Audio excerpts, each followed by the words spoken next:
Praise the lord. ఈరోజు ఒక సామెత నేర్చుకుందామా? సామెతల గ్రంథం 15వ అధ్యాయం 15వ వచనం. బాధపడు వాని దినములన్నీ శ్రమకరములు, సంతోష హృదయునికి నిత్యము విందు కలుగును. బాధలు లేని మనిషి లేరు. ప్రతి ఒక్కరికి బాధలుంటాయి, సమస్యలుంటాయి, అనారోగ్యాలుంటాయి, ఇరుకులుంటాయి, ఇబ్బందులుంటాయి. కానీ విచిత్రం ఏంటంటే కొంతమంది బాధ లేకపోవడాన్ని కూడా బాధగా గుర్తించి బాధపడిపోతూ ఉంటారు. కొంతమంది విపరీతమైన బాధల్లో కూడా దేవుని మీద ఆధారపడుతూ, విశ్వసిస్తూ, సంతోషాన్ని వెతుకుతూ, సంతోషంతో బ్రతకడానికి ప్రయత్నం చేస్తూ ప్రతి దినాన్ని ఆస్వాదిస్తారు. ఈరోజు నువ్వు ఏ గుంపులో ఉన్నావు?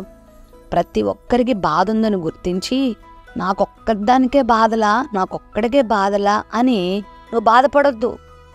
చిన్న పిల్లల దగ్గర నుంచి వృద్ధాప్యులు ఉన్నవారు అందరూ బాధలు అనుభవిస్తున్నారు. ఈ జీవితం చాలా చిన్నది.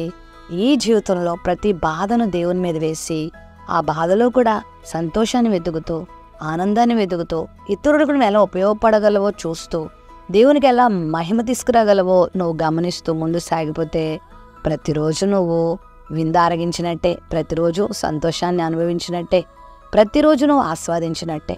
దేవునికి ఇచ్చిన దినాలను దుర్వినియోగం చేసుకోవద్దు. ప్రతి విషయంలో దేవుని స్తుతించు, కొనియాడు, కృతజ్ఞతాస్తుతులు చెల్లించు.